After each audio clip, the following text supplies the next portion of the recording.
আসসালামু আলাইকুম রহমতুল্লাহি ওবারাকাতু। প্রিয় সম্মানিত দিদি ভাই ও বোনেরা, আমি আপনাদেরকে এমন একটি ঘটনা শোনাবো যে ঘটনা আপনারা শুনলে আশ্চর্য হয়ে যাবেন। সেটি হচ্ছে মৃত্যুর পূর্বে একজন ব্যক্তির ওসিয়ত। মৃত্যুর পূর্বে একজন ব্যক্তির ওসিয়ত।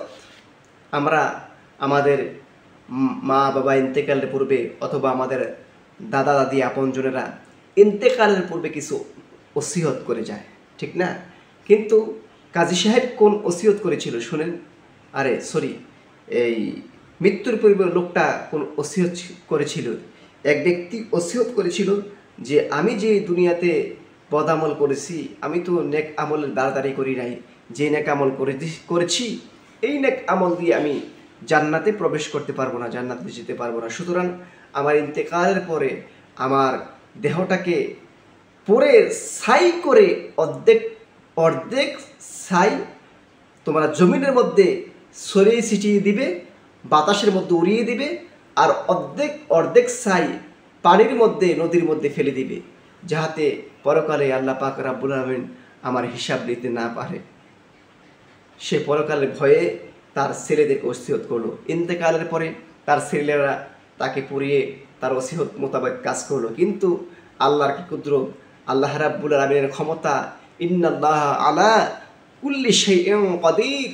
আল্লাহ রাব্বুল আলামিন সর্ববিষয়ে সর্বশক্তিমান, তিনি সব কিছু ইচ্ছে করতে পারে, যা কিছু ইচ্ছা তাই করতে পারেন। সুতরাং আল্লাহ তো হিসাব ঠিকই নেবেন। ওই অর্ধেক ছাই জমিনের মধ্যে নিক্ষেপ করলো আর অর্ধেক নদীর মধ্যে ফেলে দিল। সেই ছাইগুলো আল্লাহ পাক যখন বললেন যে তোমরা একত্রিত হয়ে যাও, আল্লাহর হুকুমে সমগ্র ছাইগুলো একত্রিত হয়ে মুহূর্তের মধ্যে একটা জিসিমে পরিণত হলো, জাসাদে পরিণত হলো, দেহ হয়ে গেল। মুহূর্তের মধ্যে একটা বডি হয়ে গেল, মুহূর্তের মধ্যে সেখানে রুহ এসে গেল। আল্লাহ পাক বলছিলেন, এই বান্দা তুমি এরকম কাজ কেন করলে, এরকম কাজ কেন করলো? তখন সে বলল, আল্লাহ আমি তোমাকে ভয় করেছিলাম, তোমার আযাবের ভয় করেছিলাম, তুমি আমাকে জাহান্নামের শাস্তি দিবে, কারণ আমি তেমন নেক কাজ করতে পারি নাই, এই জন্য আমি আমার ছেলেদেরকেও এই ওসিয়ত করেছিলাম। আল্লাহ রাব্বুল আলামিন বললেন যে বান্দা দেখো আমি আল্লাহ পাকের কুদরত কত বড়, তোমাকে আবার একত্রিত করে তোমাকে আবার জিজ্ঞাসাবাদ করলাম, প্রশ্ন করলাম। সুতরাং বান্দা তুমি আমাকে যেহেতু ভয় করে ফেলছো, এই ভয়ের কারণে আমি আল্লাহ রাব্বুল আলামিন তোমার জীবনের সমস্ত গুনাহ খাতাগুলি মাফ করে দিলাম এবং তোমাকে জান্নাত দান করলাম। সুবহানাল্লাহি বিহামদিহি সুবহানাল্লাহিল আযীম। আমরা এখান থেকে অনেক কিছু শিক্ষা অর্জন করতে পারি।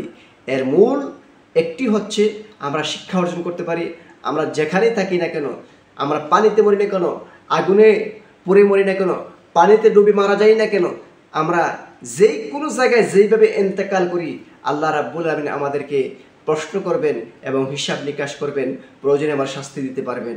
এবং আমরা আরেকটাও বুঝতে পারি, সেটা হচ্ছে আল্লাহকে ভয় করলে এবং আল্লাহ রাব্বুল আলামিনের কাছে পূর্ণ আস্থা রেখে আল্লাহকে ভয় করলে, আল্লাহ এই ভয়ের বিনিময়ে আমাদের জীবনের গুণাবলী আল্লাহ পাক মাফ করে দিতে পারেন।